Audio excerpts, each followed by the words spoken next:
In this particular note, I have talked about Spearman's rank correlation formula, but I have not shown the deduction that I have just done in the previous class. So here, as you can see, I have used the notation capital R suffix K to denote the Spearman's rank correlation between the two variables, capital X and capital Y, which are ranks actually. Pratyay Prakash raised his hand. You want to say something, Pratyay? You can unmute yourself and say. Hello? Or is it just by mistake?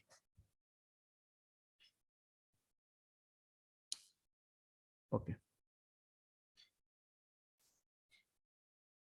So as you can see, I have used the rank correlation coefficients notation by RK over here. As I told you in the previous session, any notation will work other than small rxy, which is preserved for defining Karl Pearson correlation coefficient.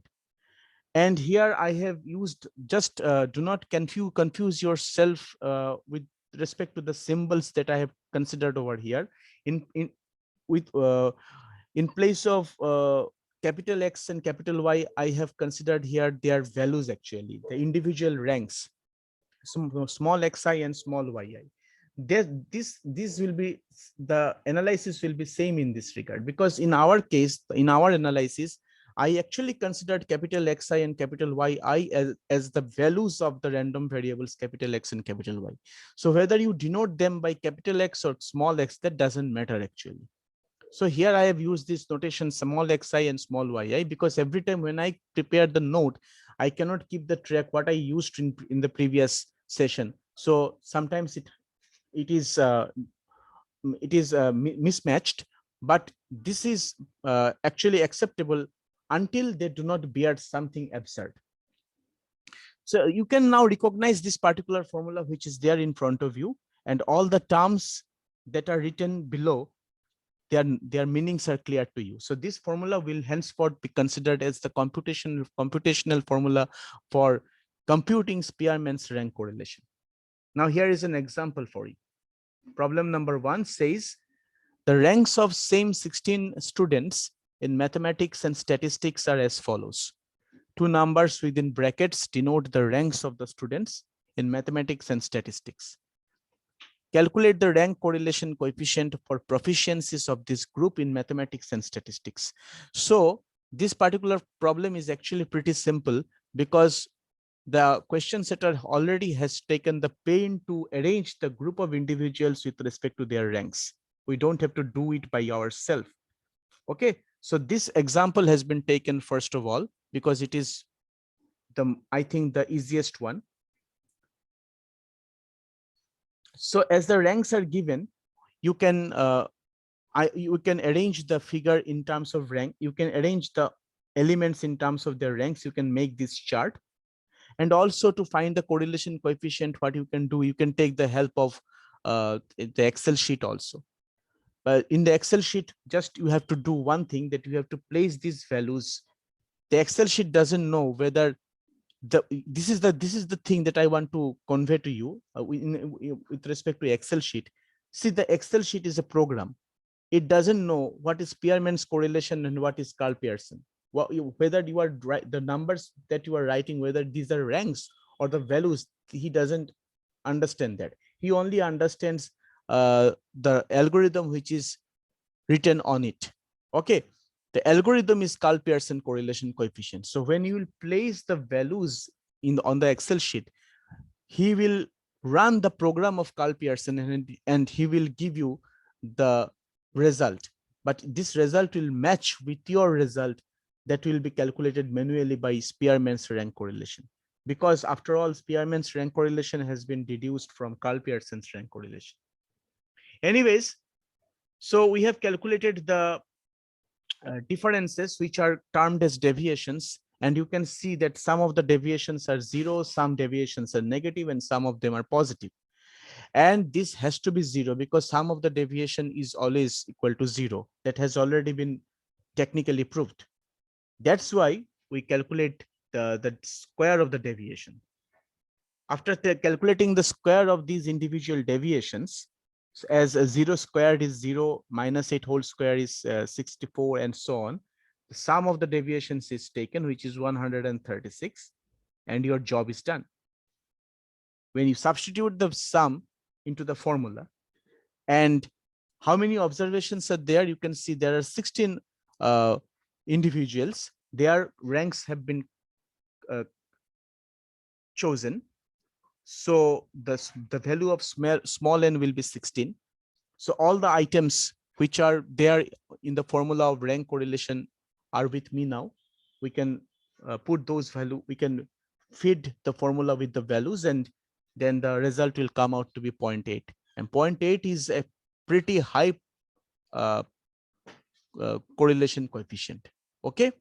So marks of statistics and marks of mathematics, that was the example. So these marks are actually, if the students are ranked according to their performance in maths exam and stat exam, the correlation is very high. That if that we can expect that if individual performs well in maths, then he is going to perform well in stat also. Now there can be various other situations which are not being considered over here. So for example, it may so happen that a particular individual has got good marks in maths because he actually got some chance to do some unscrupulous activities, but that he didn't get in the case of stat exam. So in that situations, you can see that the marks of the individual is quite different. His marks may be too high in maths and too low in stat. Okay, so that situation is actually a situation which needs to be analyzed. Why it's happening? Our basic notion says that maths and stats are positively correlated, but this individual's mark is actually not saying this. So there must be something going on over there. Some unscrupulous thing is being cooked that has to be identified and eliminated. Okay, so that data will not be considered at all. The individual will be eliminated from the chart. Okay, so this was the first example that I wanted to present to you. Second example is, as you can see, it is given as follows. 10 competitors in a musical test were ranked by 3 judges, capital A, B, and C, in the following order. And the ranks given by Judge A for the 10 individuals are as follows. This means that the first individual, okay, the first individual, according to Judge A, has been ranked 1. The first individual, according to Judge B, has been ranked 3. And similarly, the individual has been ranked 6 by Judge C. And in a similar manner, all the other individuals have been ranked. This is also a very ideal situation because in this case, you can see that no 3 individuals are having same rank. Okay. So using rank correlation method, discuss which pair of judges has the nearest approach to common likings. A quite different example from the previous one. So in this particular example, I am going to test the taste of judges, pair of judges with respect to the music, with respect to the characteristic, which is music over here. Now, we have arranged all the individuals with respect to the ranks given by the judges to them. So these are the ranks. The ranks by Judge A are denoted by capital X. The ranks by Judge B are denoted by capital Y. Ranks by Judge C are denoted by capital Z. And I am taking the difference of the 2 ranks. First of all, I'm considering the difference, the deviation of the ranks capital X and capital Y, which I denote by D1. Then I'm considering the deviation of the ranks of capital Y and capital Z, that I am denoting by denoting by D3. And here in the middle, I'm considering the deviation between the ranks capital X and capital Z. I'm denoting this by D2. So all the deviations for individual pairs have been calculated, but you can see that some of the deviation for each of the case will be 0. So some of the deviations for D1 will be 0, some of the deviations for D2 will be 0, some of the deviations for D3 will be 0. And then I'm calculating the square of these three deviations. So D1 square had the sum of the square of the deviation D1 is calculated, which is 200. Sum of the squares of the deviation D2 is calculated, which is 60. And similarly, the sum of the squares of deviation D3 is calculated, which is 214. I hope my calculation is all right. It's not wrong. You can check if you want by the use of Excel. Once I calculate all the deviations squared, then I can find out the rank correlation coefficient by taking two judges at a time. So first of all, I have calculated the rank correlation coefficient between the ranks given by judge A and judge B, which I actually denote by RKXY, as you can see. After putting all the values, we get the rank to be -7/3. Okay, so rank has come out to be negative, which means that the direction of the ranks with respect to the judge A and judge B are opposite to one another. Okay, so their tests are opposite to one another. Similarly, I have calculated the ranks between the correlation between the ranks given by judge A and judge C, which is positive, and it is 7/11. And similarly, we have calculated the rank between judge B and judge C, which has come out to be negative once again, which is -49/165. So two negative correlation has been obtained and one positive correlation has been obtained. What was the question? The question was, we wanted to find which pair of judges has the nearest approach to common likings to music. That means we want to test the correlation between the taste of two judge, but we also want that the two judges' taste should move in the same direction, maybe increasing or maybe decreasing. And obviously, before I scroll to the next page, you can obviously say from this calculation that the result, the desired number of the desired judges in this particular case are judge A and judge C, because there only we have got the positive correlation. Suppose all the correlations are negative, then what would have happened? We could have considered the largest negative number in this case, the bigger one, that could have given us our solution. But since here it is quite obvious, because one correlation has become positive correlation, so you can easily find it out which pair of judges have common liking to the music. So that is another form of the problem. So next we come to the problem number 3. Problem number 3 is this: obtain correlation between the variables capital X and capital Y. So the first part of the problem number 3 is asking you to simply calculate the Karl-Pearson correlation coefficient. In the second part, they are asking you to calculate the rank correlation coefficient for the given set of data. We already know how to calculate the Karl-Pearson correlation coefficient. First of all, you have to plot the data. You have to find the scatter diagram, and there from the scatter diagram, you can estimate the tendency of the curve, or whether linear or whatever. And after that, you can calculate the correlation coefficient. So I have not gone into the details of that. The correlation coefficient has come out to be 0.62. Next, what I have done, I have tried to arrange the individuals with respect to their marks. The highest mark achieves the highest rank 1, the lowest mark achieves the lowest rank 1. So according to the marks of maths, the highest mark comes out to be 80 and the lowest mark has come out to be 10. And here highest mark has come out to be 81 and lowest mark has come out to be 45. So all the individuals have been arranged in the following manner with respect to their marks. But you can see that in the above situation, the items have got the same ranks, which is pretty ideal situation. It is actually a very practical situation, because in this particular scenario, in most of the cases, what happens is that two individuals can get the same rank. Okay, so this type of ranks that is obtained often is called the tied ranks.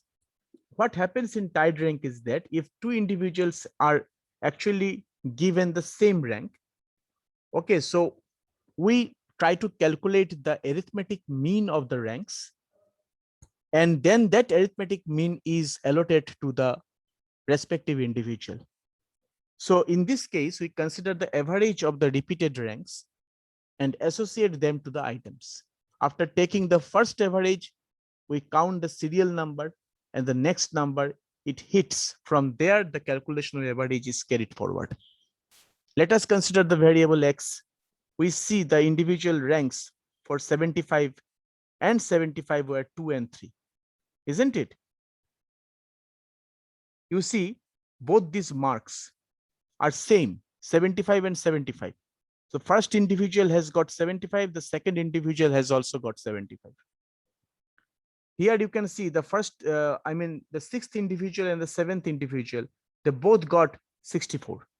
So their rank has to be, their marks are same.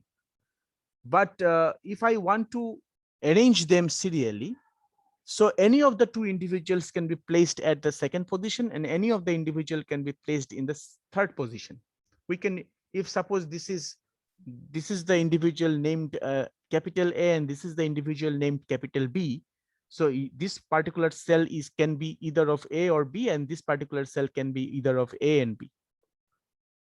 To avoid this scenario, what we have done is that we have taken, first of all, we have sequentially ordered them, and then this has been highlighted, this has been marked, this situation has been obtained, and the two ranks that has been sequentially given to them, we are going to take the arithmetic mean of these two. So we get 2 plus 3 by 2, which is 2.5. So neither of these two individuals will get the rank 2 and 3. We are going to put the ranks 2.5 for both of them.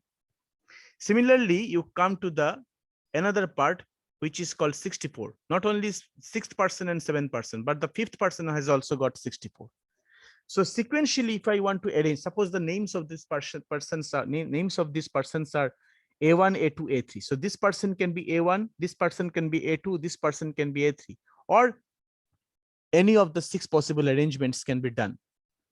But we are avoiding this situation, and we are arranging them just according to their marks, and we are writing it as 5, 6, and 7. But these are repeated ranks. These are tied ranks. So I'm going to calculate the arithmetic mean by adding these 3 ranks, 5, 6, and 7, and by dividing them by 3, which comes out to be 6. And after that, we are putting these values over here. So you see the second and the third individual has got the mean rank, which is 2.5. The fifth, sixth, and seventh individual has got the mean rank, which is 6. Similar case also happened for the random variable capital Y also. In the random variable capital Y, you see that this mark 68 repeated twice. So according to that, 2 persons, that is the third person and the fourth person, has got the same rank. Should get the same rank because they are actually their marks are same. So here if I arrange them sequentially, you can consider the first 68 to be 3 and the second 68 to be 4. Their arithmetic mean is calculated, and that arithmetic mean is being set over here. So we are going to put 3.5 and 3.5 with respect to 68. Once we do this, then we can rearrange the table. We can write rank of X to be this in this manner. So just I have shown here the ranks serially. I have shown here the ranks like this. My first value of the chart was 68. The rank you see from the first from this table, the rank of this is 4. So I'm in below 68, I'm putting 4. The second value of the chart was 64. 64 has got rank 6, so I'm putting here 6.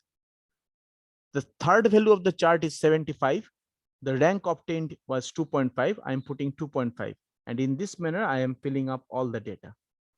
Similarly, I am doing the same thing with respect to the chart Y. All the ranks have been set row wise in this particular table. And then the rest of the sums are just as the previous one. We have to find the deviation between the ranks. This deviation has been calculated and has been termed as D. Square of the deviations have been taken. And after that, we are substituting all the values we want to substitute all the values in the rank correlation formula. But there is another point that has to be taken care of. Since tied ranks have happened, there will be a slight modification in the formula. What is that modification? You cannot just directly set the value. You cannot just directly put the previous formula, that is summation, that in the previous formula, this term was not there. This term is extra, as you can see. So first of all, let me explain what this term is all about. We shall use the correction factor now.